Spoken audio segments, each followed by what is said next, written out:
In this episode of Top 5 Unexplained, we'll be looking at the top 5 cases of best evidence when it comes to UFO crashes. And we have a packed week of really great shows. Tomorrow, Jimmy Church and I will be reviewing season 4, episode 7 of The Secret of Skinwalker Ranch at 1:30 p.m. PST. Then on Thursday, for Mysteries with a History, is at 2:30 p.m. PST. And finally, Strange News will be moved to Sunday at 3 p.m. PST for this week only. Okay, Strange News will be this Sunday at 3 p.m. PST this week only. We also had some issues last week for the giveaway, so someone will walk away with $60+ for a gift card. So you do want to watch that show live on Sunday. All right, so make sure to click the notification bell on YouTube so you do not miss any of these live shows. Let's get straight into it. I'm going to share my screen here as a visual aid. And Mark, thank you so much for the super sticker. I appreciate that.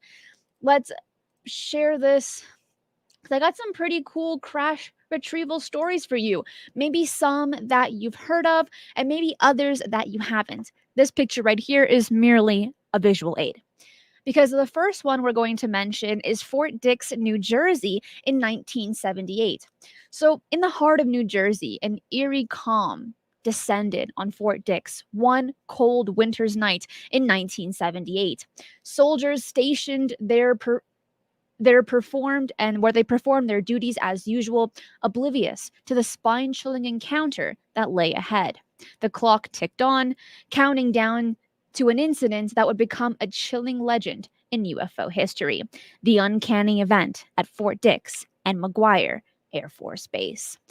As the moonlight bathed the base, the unexpected sight abruptly shattered the night's tranquility. A blue, glowing object erupted in the sky, creating a streak of otherworldly luminescence before crashing into the nearby forest. The sight was as mesmerizing as it was terrifying, a silent signal of the unnatural event that was to unfold. Trepidation knotted the stomachs of a group of soldiers, including a young man known as a pseudonym as Jeffrey Morse. Emerging from the darkness, standing in front of the MP's vehicle, the headlights shined on this very odd-looking creature, a small being with a large head, black eyes, and a very slender body. The MP panicked, getting out of the car and pulling his .45 automatic. He demanded that the being lay on the ground, and when it didn't comply, he began to shoot. Wounded, the alien fled the scene, supposedly hopping the fence between the bases. And he kept and tried to run down the runway at McGuire Air Force Base, but then he fell to the ground, dying. The guard on duty at this point was one Sergeant Jeff Morse, and he allowed the police onto the runway to search for this being. Then they found the body, crouched in a fetal position, not breathing. It was indeed dead. Shocked but keeping with protocol, they began to rope off the area. Suddenly, a group of military officers in blue berets arrived, distancing Morse from the area. Morse watched on from afar as this new group with blue berets, another group, whom they had never seen before, seemed to take charge of the situation. And here's an image of that, right? A rendition. However, the night's terror continued to linger, refusing to be forgotten.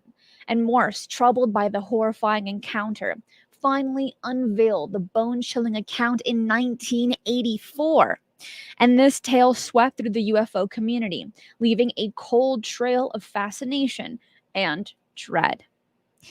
Before we continue, how many of you have heard of this case before? Because that's the story version of it. Of course, I will be providing more details for you, but I am kind of liking this top 5 format where I kind of read you a story in a storyteller type format and then going into detail on that. Seems to be like the new thing that we're doing here on Top 5 Unexplained. But this particular case is an interesting one. It is pretty famous, but I wouldn't say, it's like Roswell, which we will not be covering Roswell today because you know it. You know the story.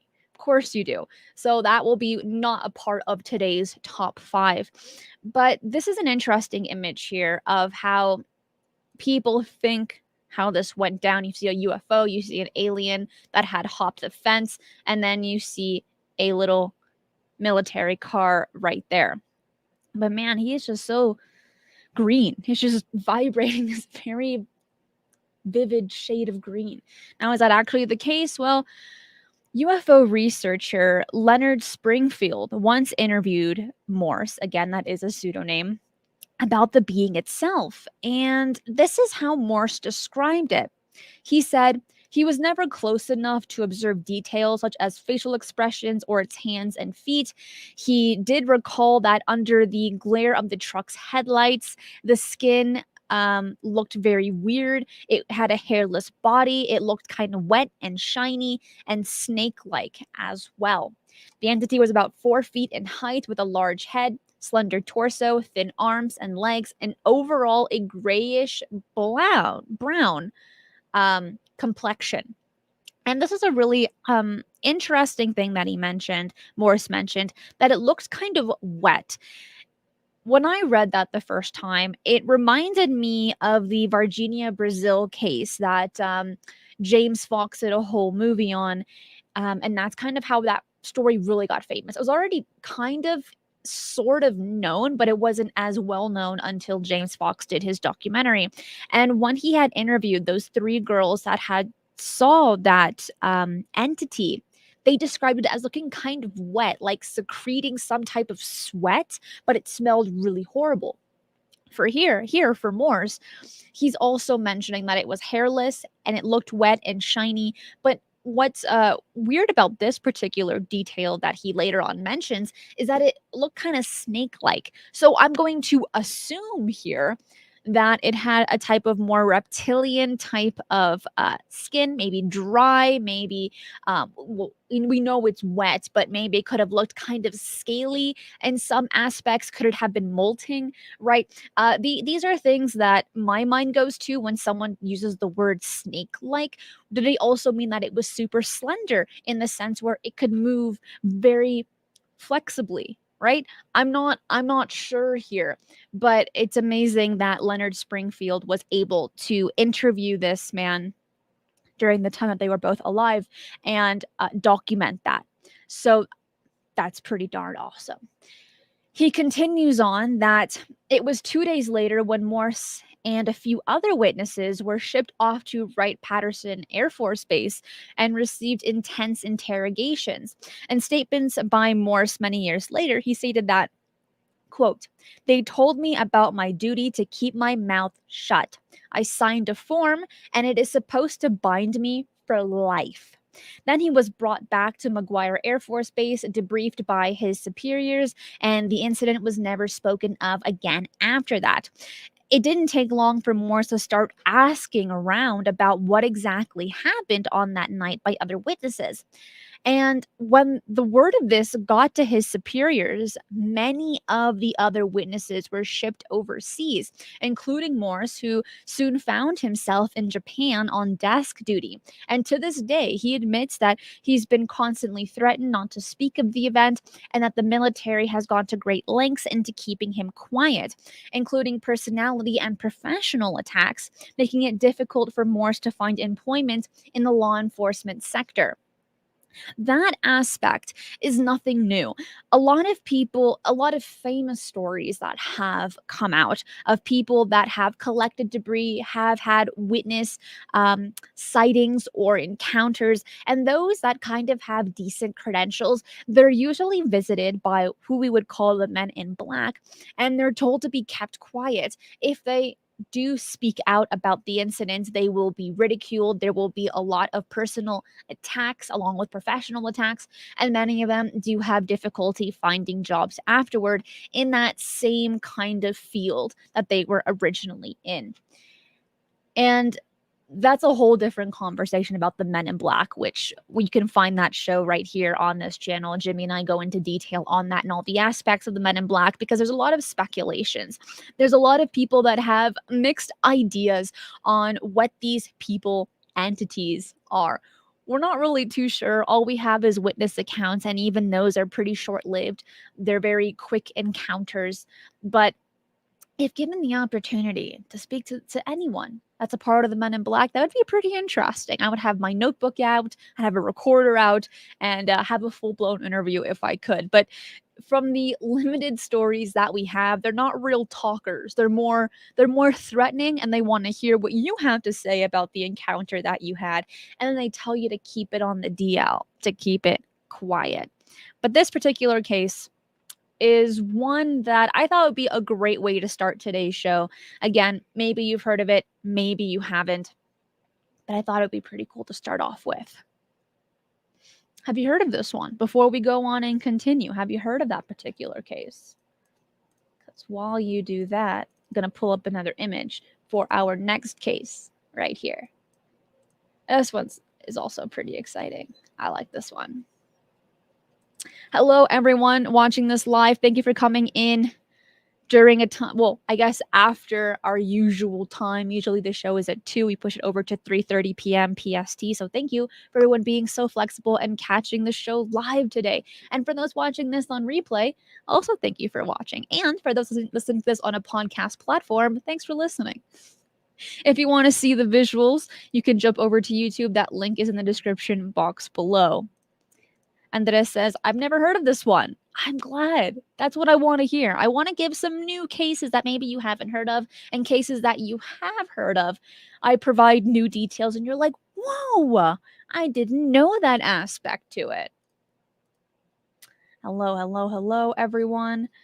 Okay, moving on over to our next case. Let me pull this one up. Oops, this one. Perfect. Because this is Cape Girardeau in Missouri back in 1941. 1941. Listen to this. So in the springtime of 1941, a good 6 years before the famous Roswell incident, another intriguing tale of a UFO crash and extraterrestrial beings unfolded in the heartlands of Missouri. So one cool evening, Reverend William Huffman, a man of faith and a resident minister of the Red Star Baptist Church, received an urgent call. A terrible incident had occurred just outside Cape Girardeau, the caller said, and his spiritual guidance was desperately needed. Obligating the request, Huffman hurried to the site, oblivious to the extraordinary encounter that awaited him. As he arrived, the scene was already bustling with the hurried activities of police, fire services, photographers, and even the FBI. In the midst of the organized chaos, Huffman was led to 3 victims of a crash, but they weren't human, as one might expect from such a catastrophe. They were beings of another kind, small in stature, with strikingly large eyes, nearly non-existent mouths and ears, and completely devoid of hair. The revelation was nothing short of astonishing, the kind that transcended the realm of human comprehension. And despite the bewilderment, Huffman did what he had to do. He did what he had to do because he was called there to give a service. And he did exactly that. He blessed these lifeless alien bodies, and then he continues on his way. But of course, he had a lot of questions. But what he also noticed while giving his service was that on the craft, he saw what looked like hieroglyphs right on the side, very similar to Roswell.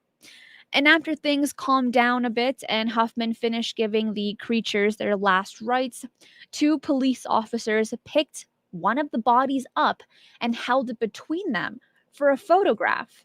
And I have that image right here. This is not the real image, of course. This is another rendition. But before he left, Huffman was told to keep what he had seen a total secret. He had to keep his mouth shut. And he was warned that whatever he saw was a matter of national security, and he couldn't tell anyone about it. So he returned home to his 1530 Main Street house, carrying the weight of an extraterrestrial secret. But the truth was too colossal to be confined within one man, and against all warnings, he chose to share the incredible story with his family, his wife, and his kids. Years later, Charlotte, the granddaughter, confirmed the tale in a letter, and she wrote about the deathbed confession of her grandmother, who, over several days, shared the extraordinary event Huffman had witnessed that spring night just outside of the town. And it goes into more detail there. I do have some of the quotes that she mentioned in that letter, and I'm going to share this image here. Just give me a moment. If I can pull this one up today. Goodness me. All right. Let me pull that image up. Because this one is a pretty interesting one in the sense, if I can find it. Okay, there it is. Here we go. So this image is supposedly the alien here. Here's the crash. Here is the alien. Again, supposed to be, we're not really too sure here, but it looks really freaky. It looks kind of burnt. It looks really skinny. It looks really small. So allegedly that's supposed to be the real photograph, but is it? I am not too sure here. But I have some other images that I would like to share with you as well, because here is Huffman, the man who gave the rights to the aliens, which is something that it's really odd. Okay, and Brian, thank you so much for being a member to YouTube. But there's something that's really, really odd about this particular story that took place just a few years before Roswell. Military officials, allegedly, called Huffman and said, hey, we need you to give the last rites to some dead bodies. He runs on over and he sees these things that aren't people. They look kind of like people, but not really. My question would be, why even bother? Why add another witness to something that should be kept a secret? That's where my thought is. And then you can kind of compare it to Roswell, because this happened again 6 years prior, where military officials called for like childlike coffins. And while there were less, I would say less witnesses potentially when it comes to the alien bodies for Roswell, in this case, they brought in someone that they didn't really have to bring. Again, that's Huffman right here. But I would like to hear your thoughts on this. This took place in 1941. Times were different then. I understand that. I respect that. But at the same time, if you want to keep something a secret, you can't have witnesses. Right? But that's just me. But I would like to read to you what something said that the granddaughter had mentioned about the incident. Because this was recorded for Wood and Wood LLC's television documentary. And she mentions, I saw the picture originally from my dad, who had gotten it from my grandfather, who was a Baptist minister in Cape Girardeau, Missouri, in spring of 41. I saw that picture and asked my grandmother at the time what her thoughts were on this. And she told her story as her deathbed confession while she was suffering with cancer. She said that grandfather was called out in the spring of 1941 in the evening around 9 to 9:30 that someone had been called out to a plane crash outside of town, and would he be willing to go to minister to people there, which he did. And I'm reading that as a quote, which sounds kind of all over the place, but that's how she said it in the television documentary. She continues, upon arrival, it was a very difficult situation. It was not a conventional aircraft as we know it. He described it as a saucer that was metallic in color, no seams, did not look like anything he had ever seen. It had been broken open in one portion, and so he could walk up and see that. And looking in, he saw a small metal chair, gauges and dials, and things he had never seen. However, what impressed him most was around the inside there were inscriptions and writings, which he said he did not recognize, but were similar to Egyptian hieroglyphs. And there were three entities, non human, lying on the ground. Two were just outside the saucer, and the third one was further out. His understanding was that perhaps the third one was not dead on impact. There had been mention of a ball of fire, yet there was a fire around the crash site, but none of the entities had been burned, and so Father did pray over them, giving them last rites. There were many people there, fire people, photographers, and so they lifted them up, and the two men on either side stood up and they stretched his arms out, and they had him under the armpits and out here. As I recall the picture I saw, the entity was about 4 feet tall and appeared to have no bone structure, and it looked really soft looking. And here is a drawing of how Huffman had remembered the incident. She continues. He had a suit on, or we assume it was a suit. It could have been a skin and hat that looked kind of crinkled, soft aluminum foil. I recall it had very long legs, very long fingers, and I think there were three, but I cannot swear to that.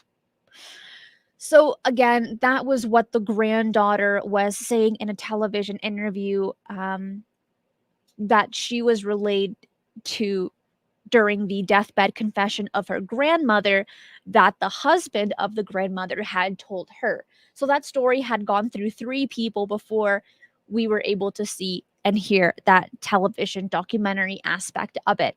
But this drawing is I love the stick people on the sides holding the alien arms because that's how I draw.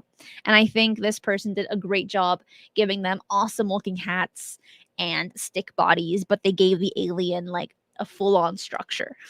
That's the way to do it, and I love that. But this particular case, it's one that it's not super famous. It's well known if you've been researching this for a while, but it's one of those cases that make you scratch your head. What's really going on here? Why are there more witnesses than what there should be? If this craft had crashed, where did it go? Who exactly collected it? Where is it now? How is it being used to advance our technology in present day? There's a handful of movies that kind of run off of this idea where an alien craft crashes, the military collects it, and they create very advanced technology. Also, the Holloman Air Force Base incident is a fascinating one of my favorites when it comes to President Eisenhower and the alleged story of where he signed a contract with aliens to where they would trade technology for these entities to abduct people and cattle as well. And what if the only way that the United States could collect this advanced technology is if it crashed? So it looked very casual, right? This is just me musing about that aspect of it. We're not sure. Eisenhower's great granddaughter, I think it's that many generations, had mentioned that her name is Laura Eisenhower. She mentioned that she's a firm believer that that is what Eisenhower did, that he did sign a contract, that he was in contact with aliens, and I find that super cool for someone so many generations down still talking about his work, if that is true. But aside from that, it is absolutely fascinating and something that anyone could very casually muse about. And could you imagine? There have been, I don't know for how many presidents now, but for a handful. And Jimmy and I did UFOs and US presidents, which was a great show, one that I had wanted to do for about a year. But in that particular show, we look at how many presidents had a strong interest when it comes to UFOs, how many of them had asked, I guess what it's not really classified as superiors, but in a sense it kind of is, these military officials to give them information about crash retrievals, about Roswell, and they weren't given information, or if they were, they simply cannot state that publicly. Even President Trump's son had even asked Trump on camera, "What do you know about Roswell?" And there was that little joke there. But consistently, Obama, Trump, Clinton, Nixon, and I can go further on back, but consistently, a lot of these presidents have had this interest when it comes to aliens. And I think all of us do. We all want to understand what's really going on, especially when we have these crash retrieval type stories. Again, most of these are alleged. We only have witness accounts. We don't really have a lot of evidence aside from what people say. We don't have the debris in our hands. In this case, in this particular story, there are alleged photographs, but how can we see them, right? But second, if they were released, how would we know if they're authentic? Well, there is technology to check that, but even then, there are some difficulties there as well. But it is something that I find absolutely fascinating and something that I could talk about probably all day. Hides, thank you so much. Trivia is about to start, so I gotta go. UFO crashes is so very appropriate. I think so too. And good luck in trivia today. I hope you win. But thank you for that, Hides. But I think I have, yeah, here's another image right here. I think I showed this one of a rendition of how Hoffman had described the incident.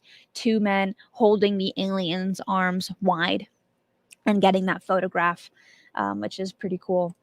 But moving on, but of course, still on the same topic, this one has a lot of controversy involved. And we will get into that. I'm going to share my screen here as not just a visual aid, but of the actual person that collected this particular story. And that is Tony right here. Tony Dude.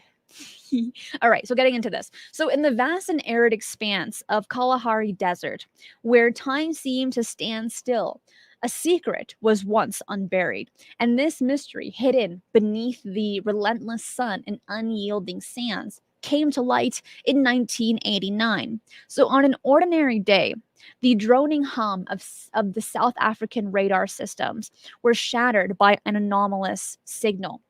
An unidentified object moving at breakneck speed was piercing their airspace.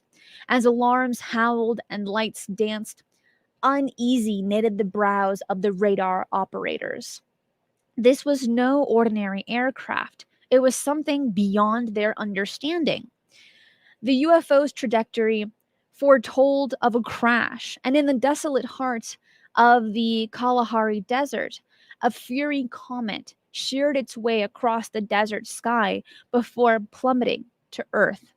As the shockwave of the crash echoed through the empty wilderness, military forces mobilized swiftly towards the impact site. Upon arrival, the team discovered a hatch on the crashed object. Inside, two living beings were found, dressed in form fitting gray suits, their oversized heads and large, mesmerizing eyes, giving them an otherworldly appearance. These beings matched the description of what would be known as gray aliens, and beneath their suits, their bodies were ribbed and scaled. The object was quickly secured and transported to an undisclosed South African military base, its tracks masked by the ever shifting sands of the Kalahari, and from there, it was supposedly sent on a one way journey to Wright Patterson Air Force Base in the United States. In the ensuing years, documents mysteriously surfaced, shedding light on the incredible incident and suggested the retrieval of extraterrestrial technology. The revelation stirred a global frenzy. However, skepticism soon reared its head, casting doubts on the if these documents were real and the validity of the story. Tony Dodd, a diligent investigator, pushed for the truth, using inside contracts and secret codes to unravel more about the incident. The information he gathered was remarkable and startling, even more so when independent sources began to validate each other. It was alleged that the South African government had traded the wreckage for forbidden nuclear technology. Reports also claimed that the Americans were the ones who alerted the South Africans about the UFO entering the Earth's atmosphere. It was revealed that while two of the aliens were taken to the United States, a third alien remained in South Africa. Rumors suggest that the alien was housed at a facility known as Camp 13, located near the Kalahari Desert, and the fate of this alien remains a mystery. But there's a lot of questions with this particular story, and there's a lot of skepticism involved.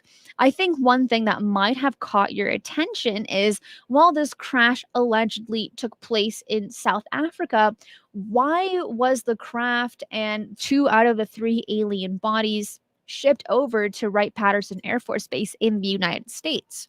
Wouldn't it be classified as South African territory? You would think so, right? But this is another pretty odd, consistent theme. When there are crashes around the world, a good example of this is Kalahari, Brazil, and there's a few others. When the United States gets a whiff of it, they go on over there, they start doing their own investigations, and then allegedly, the when they retrieve the debris, it's taken over to the United States and that country to where it crashed. They don't usually get to keep it. It may be bits and pieces, but overall, they don't get to keep it. And the question is why? Why is it the United States that gets the goods here? I'm not sure. But while several whistleblowers and deathbed confessions claim that the alien bodies were in possession of the US government, the truth is still shrouded in uncertainty. The story of the Kalahari incident remains a thrilling chapter in the narrative of UFO encounters, a testament to our enduring fascination with the unknown. But here's a weird thing about this case because the person that reached out to Tony, again, he was a UFO investigator. His name was James Van Grunen, and it's believed that he manufactured the entire story. He created the alleged official documents that Tony got his hands on. And because as I had mentioned in that story, they just mysteriously resurfaced. These documents that no one really knows where they came from. James had passed them over to Tony. Tony published them, and that's how the story really flourished. But there, from my understanding, and please correct me if I'm wrong here, I love in this case if to be told, "Hey, Christina, here are some sources, and it's actually this," right? I dig that. Thank you. But in this particular case, these alleged official documents could not be proven. Of course, when it comes to the military, really any part of the world, if they want to keep something a secret, they will deny those documents. That's without question. And that's what makes this field so difficult is that everything is shrouded in mystery. Everything is shrouded in disinformation and misinformation.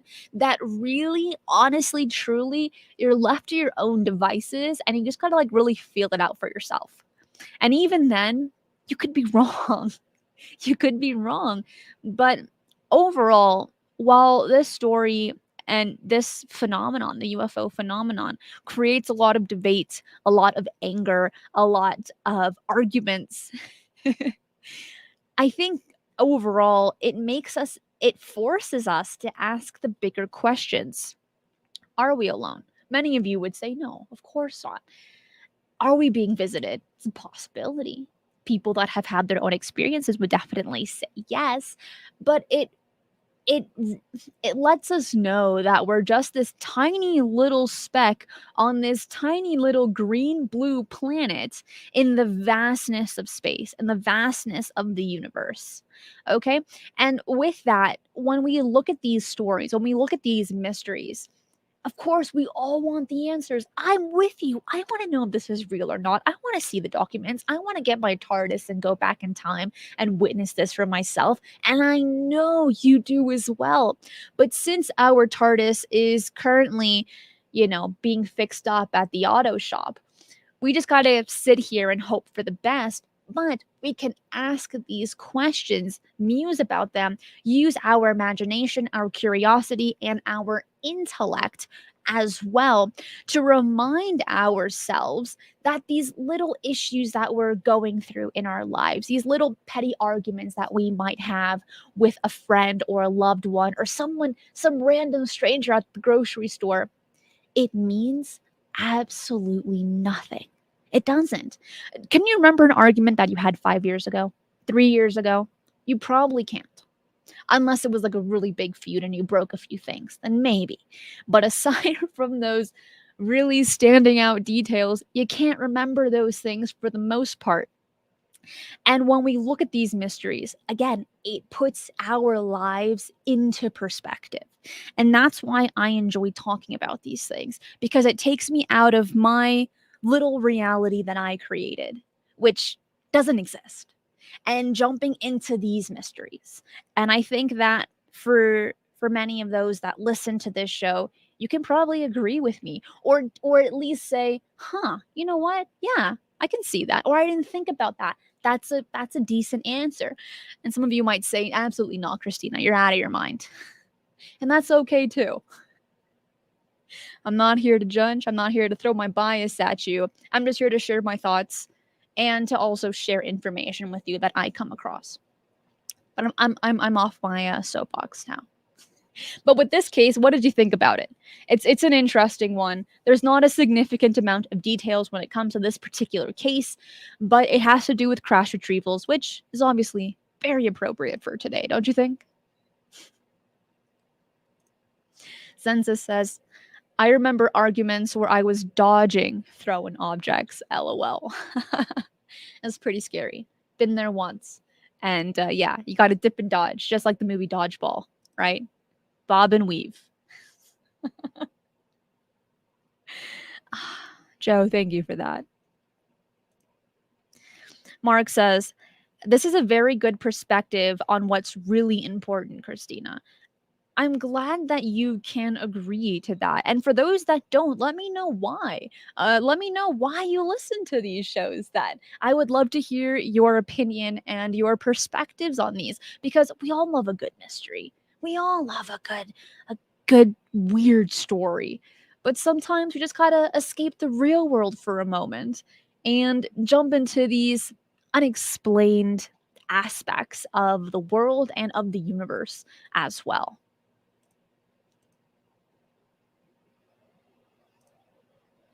John says, I want to know what I experienced. Too many questions and very few answers. And with more answers, you just get more questions. While that sounds very cliche, it's true. It really is. And I didn't know that to be the case until I started doing a deep dive into these topics. I was like, oh, such a dumb explanation. I don't believe that. I do now. Yes. I learned that one the hard way there. Yeah. Well, this one is a pretty famous one.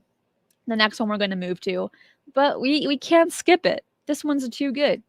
So let me pull up this image here. And once you see this image, you're gonna say, Christina, I know exactly what this case is. And for those that don't, you're in for a surprise. Because you're gonna say, why are you showing us a giant acorn with graffiti on it? Hang tight. It's not just an acorn, and that's not graffiti. But that's what I thought when I first saw it for the very first time. So here we go.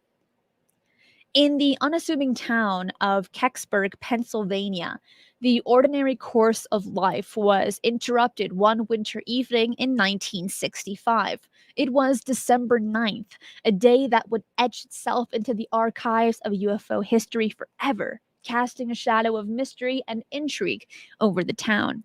As dusk fell, a bright fireball streaked across the sky, its trailblazing a beautiful, brilliant trail right behind it.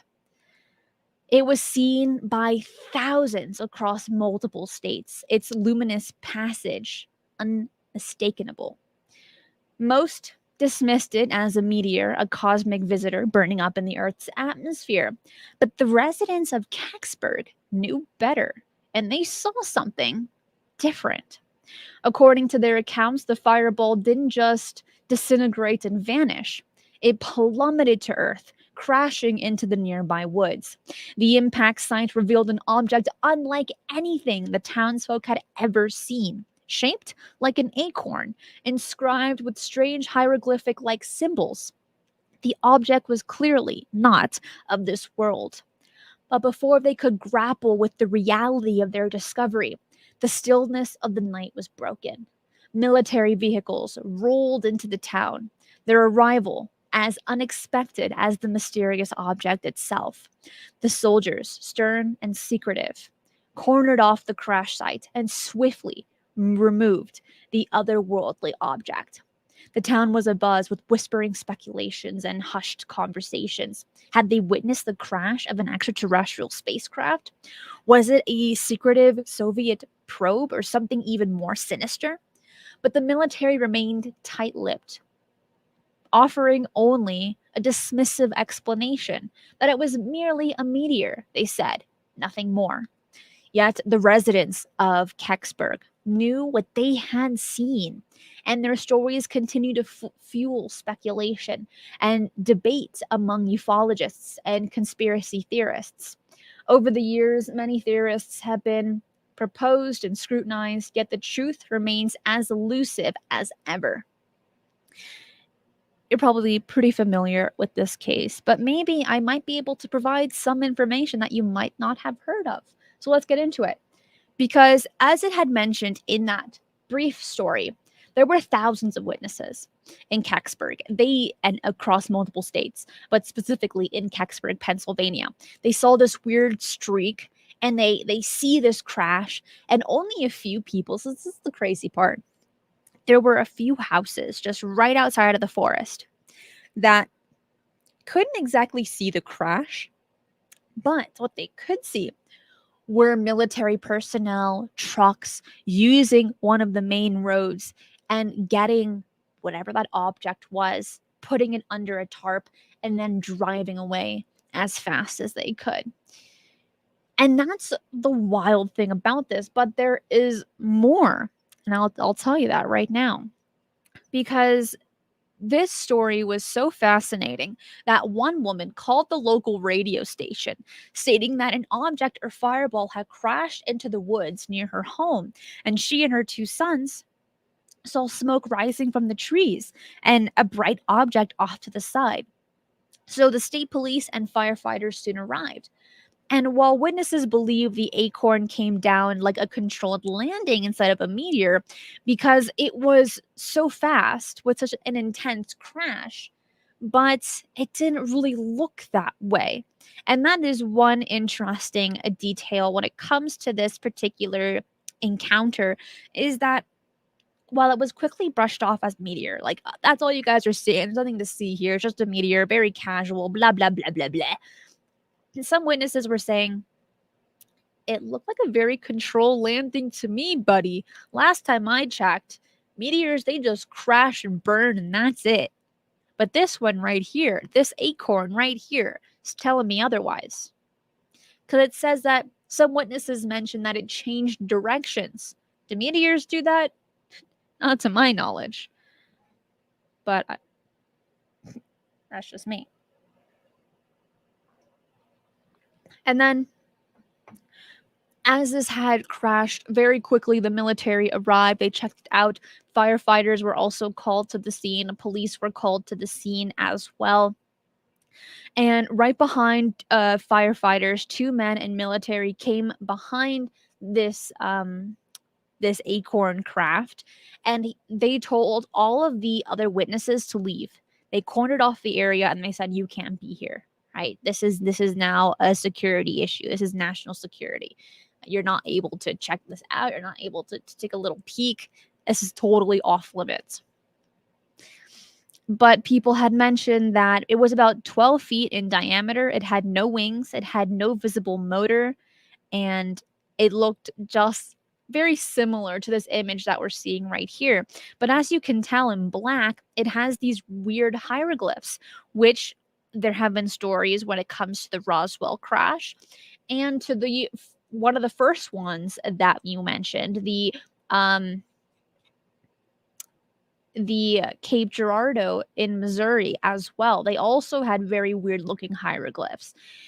And the question would be, why? What does it mean? Of course, we have no idea. And if we do, we might not, I mean, even if we do, as in the people that have done extensive research on it, that information will not be made public, at least not anytime soon. And if it was, what do you think it would say?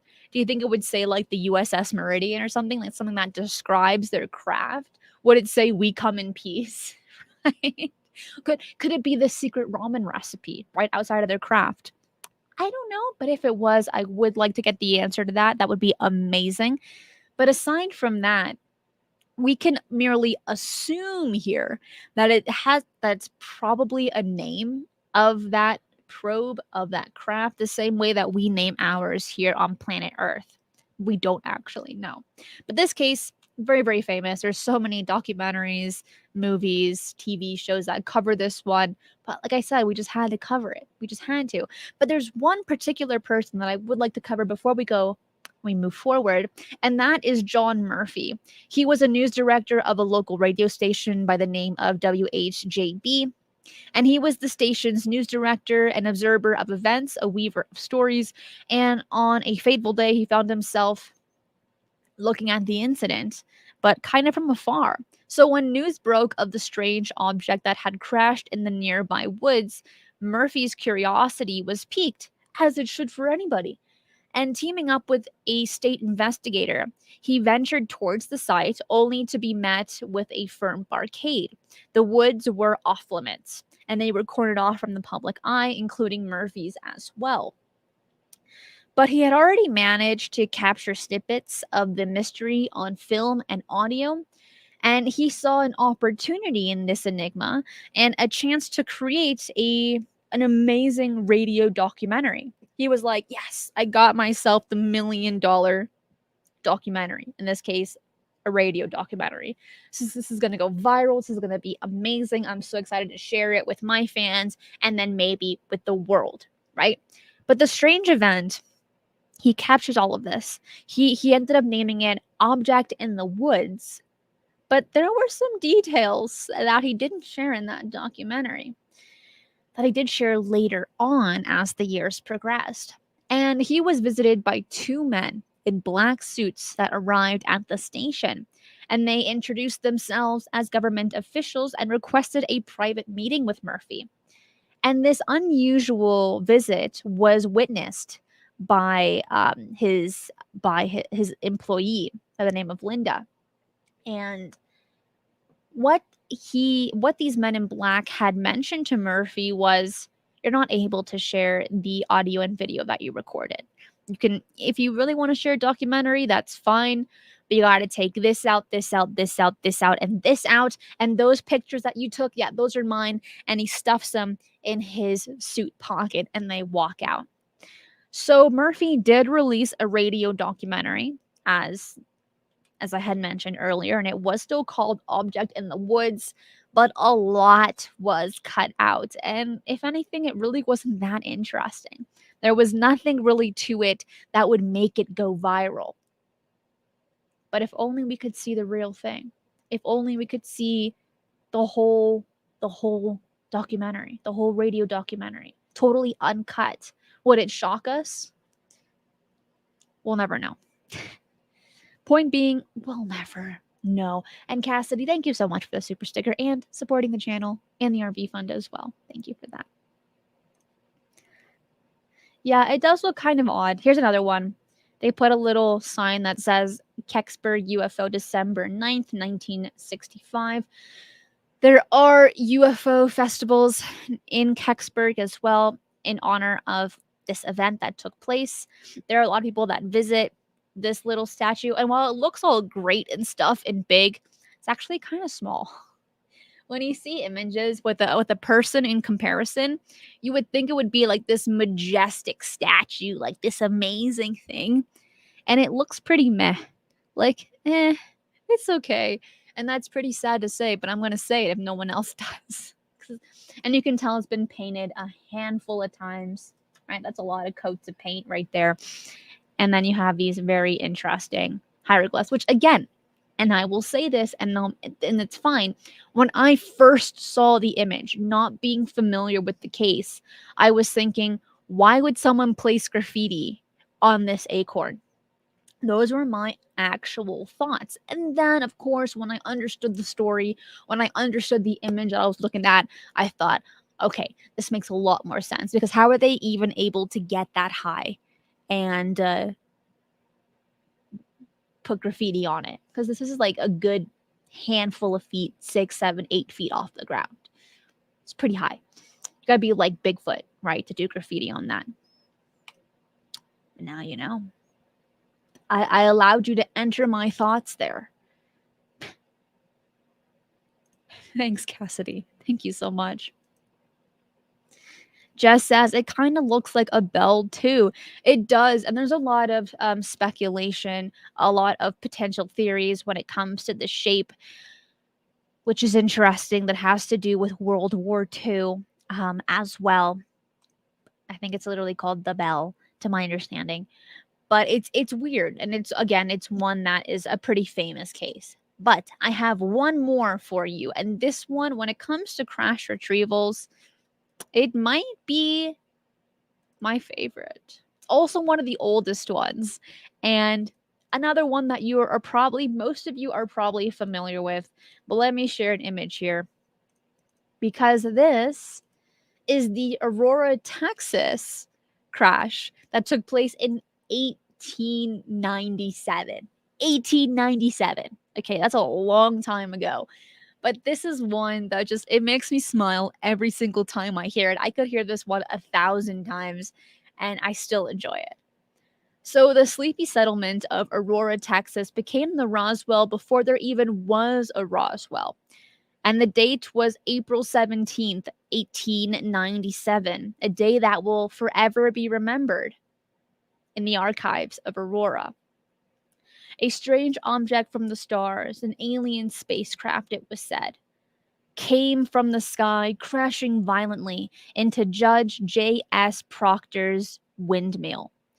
The pilot of this unworldly vessel did not survive the crash. Described by an officer from a nearby army outpost as a Martian and a being not of this world, the unfortunate Voyager met its end on our alien planet. The townsfolk, in their solemn duty, looked at this area. They saw this crash, they saw the entity, and let's bury it. Let's give it a proper burial.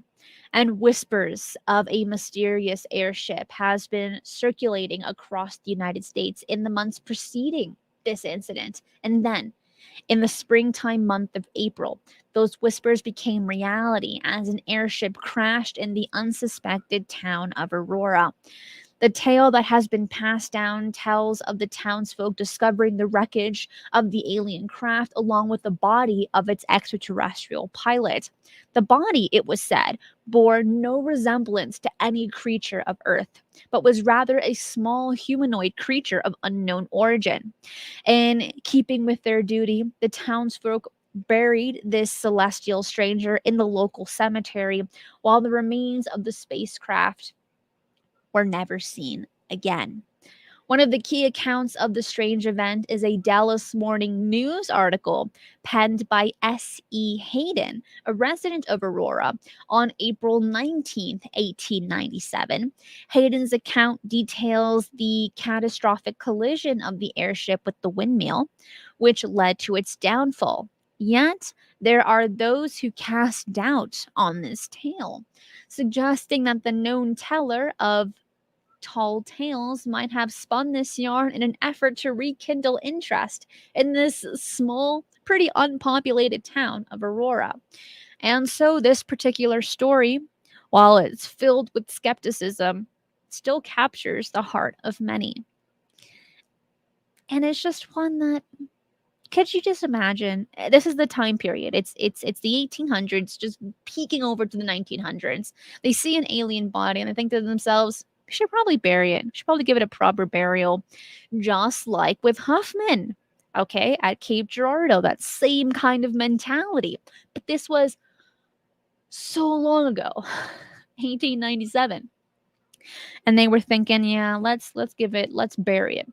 People have attempted to dig up this grave and they found nothing, but there have been probably hundreds of people since then that have attempted to dig up the grave. Allegedly, it's believed that the alien grave had been moved with the entity.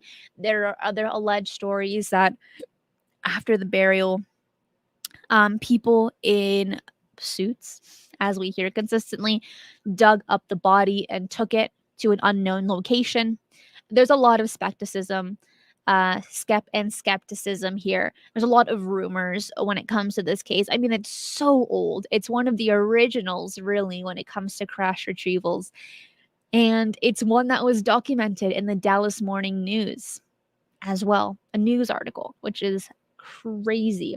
And then also, you have this plank that in the Aurora Cemetery that goes into detail on the story.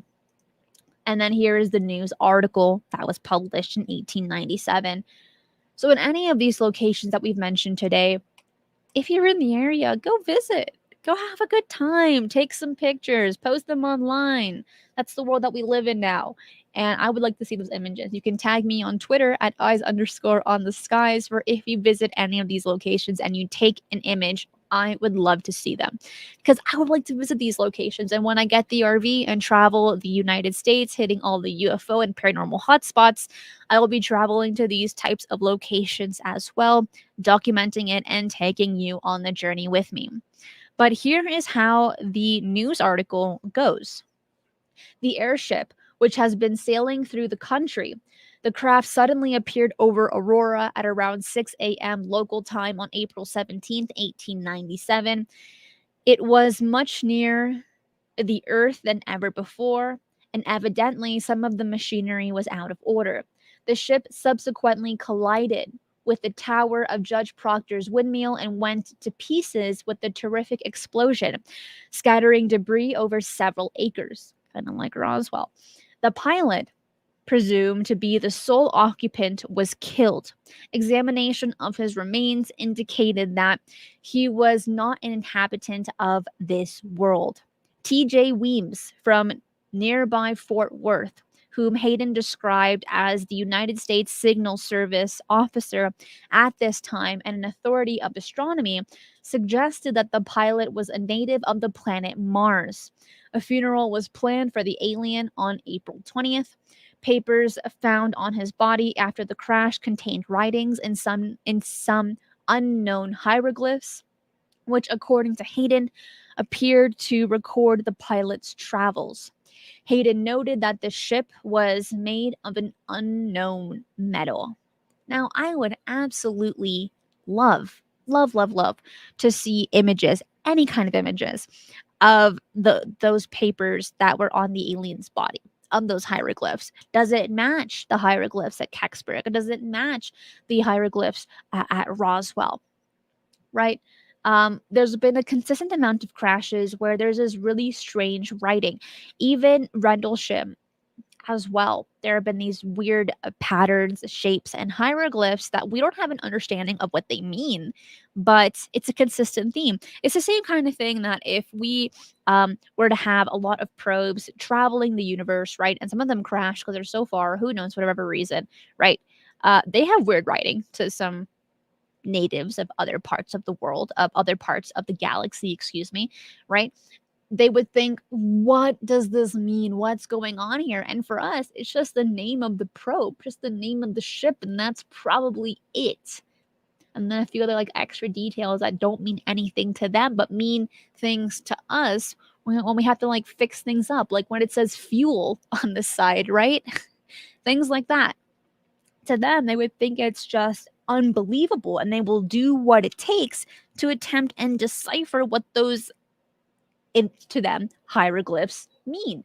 The same thing's happening to us here.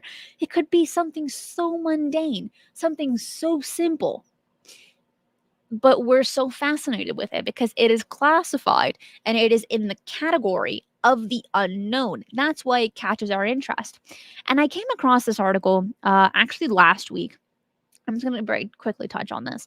And it was testing the curiosity between children, like human children, and different types of monkeys and apes. And it was seeing which ones are more curious, especially if they get rewards afterward. And what that study had showed, I think it was on livescience.com, great website, by the way. It was saying that human children are significantly more curious, regardless if there are rewards or not. They want to understand what's inside of that box. They want to understand what's behind the corner. Even if there's a little bit of fear there, they want to know. Apes and monkeys, on the other hand, they're a little bit more hesitant. They will venture out, they will be a little bit more curious if they know for a fact there is a reward attached to it. But children are just like, yeah, no, I'm fine. If it does or doesn't, I'm all for it. I want to see it. And the same thing, and we can apply this to ourselves in adulthood as well. We have these senses of curiosity. We want to have a sense of attempting to understand our world or the situations that we're in, or maybe a new job challenge that we have. We're curious and we want to learn and to be better at it, compared to monkeys and apes, right? Which I think is really interesting, and you can go into more detail on that mentally, on how that the information might benefit you. But I felt like it was very appropriate to mention just now. But out of all the cases that we covered today, which one was your favorite? Let me know in the live chat. Let me know in the comments as well. I do read all of the comments. Follow me on Twitter at eyes_on the skies for all of my updates and news. Because do keep in mind that Strange News has been moved to this Sunday at 3 p.m. PST instead of Friday for this week only. Please remember that. So make sure to hit the notification bell on YouTube so that you do not miss any of these live shows. We'll also be doing the review of season 4, episode 7 of Secret of Skinwalker Ranch on Wednesday. And then on Thursday is Mysteries with the History. So we got a bunch of shows for you. We're so excited. So hit the bell so that you do not miss any of them. If you want to continue this conversation, bring it over to the Discord server. I know one of my amazing mods will place that in the live chat. Share your thoughts, your insights, your opinions, your experiences, and more. There are 1,700 other like-minded members, and it's a really lively place. So do check that out. Follow me on Twitter at eyes_on the skies. I think I already said that. And then if you are enjoying all the content that you're seeing right here, consider being a Patreon supporter. All the funding goes straight to the channel, to Puck the Puck Wedgie, and to the RV Fund as well. That is it for today. I will see all of you tomorrow. Be safe, and remember, keep your eyes on the skies.